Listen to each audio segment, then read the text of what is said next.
not only does it smell obviously like soap in here, and then taste the soap.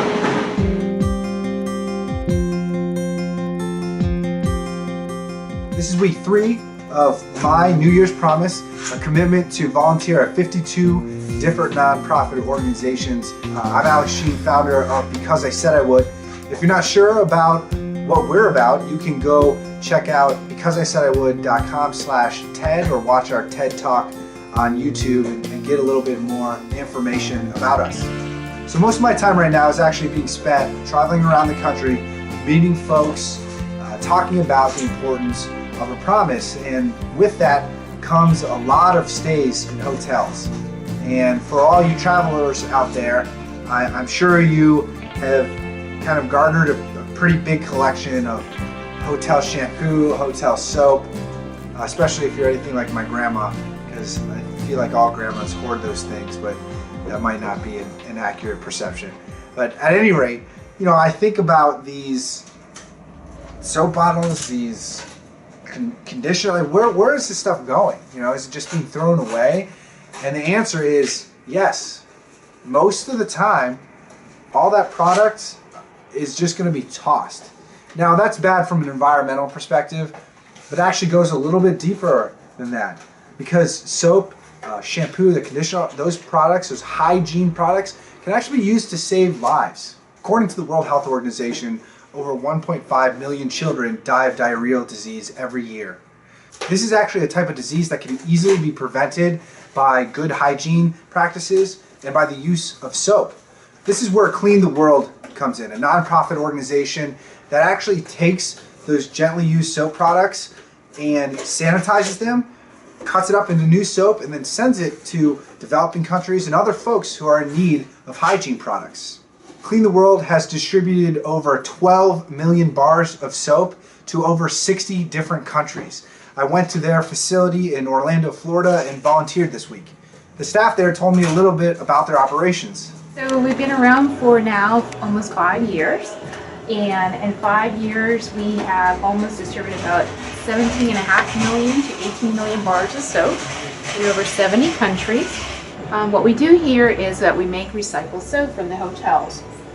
So we collect the gently used and used soap from the hotel, and we process it and make it into a recycled soap. This soap is unwrapped because it's for our humanitarian aid. So it's not for retail. This is given for humanitarian aid.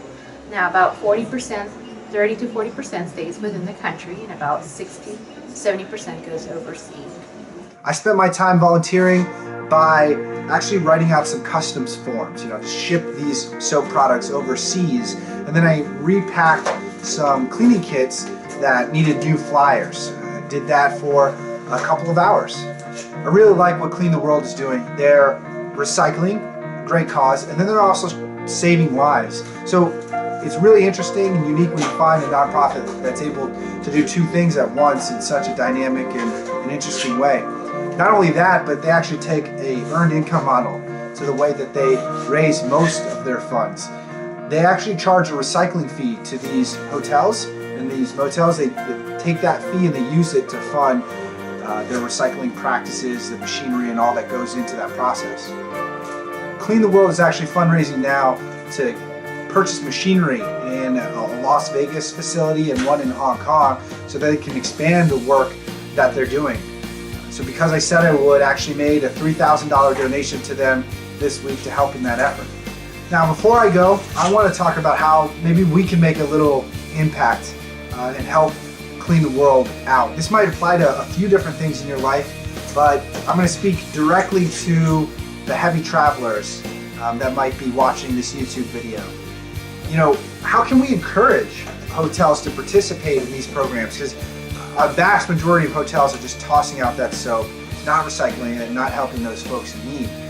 Well, I thought of just a small practice, something that I'm going to start doing on a regular basis. I wrote a little letter. It's very simple. It's written to a hotel manager. It says that I stayed in their hotel recently and I noticed that they don't participate in a program like Clean the World to recycle their products and help those in need. I I cite some of the statistics I mentioned in this video, and I encourage them to look up the organization, to be a part of their efforts to recycle their soap. And I say that, you know, for people like me, programs like this make a difference in my purchasing decisions where I'll stay for that hotel night. So maybe this type of letter left on my bed before I leave the hotel room, maybe it can convince a manager to look into this, to be a part of a recycling program of this nature. So I'm going to carry about 10 of those with me as I travel around the country, you know, kind of doing my thing. Hopefully, if enough people did this, you know, they could get enough letters to convince them to join the practice. So I encourage you to do the same. Pack it in your suitcase so it's really easy to not forget. So thanks for joining me this week. Throw me an upvote if you liked the video. Definitely would like to hear your volunteer experiences, or, you know, what are your Because I Said I Would cards for this week, for this month, for 2014. I'd love to see those comments and those response videos. I'll check you out check you out, that's not even a thing. I will see you next week. Peace. Yo, Mentos and Diet Coke Rocket.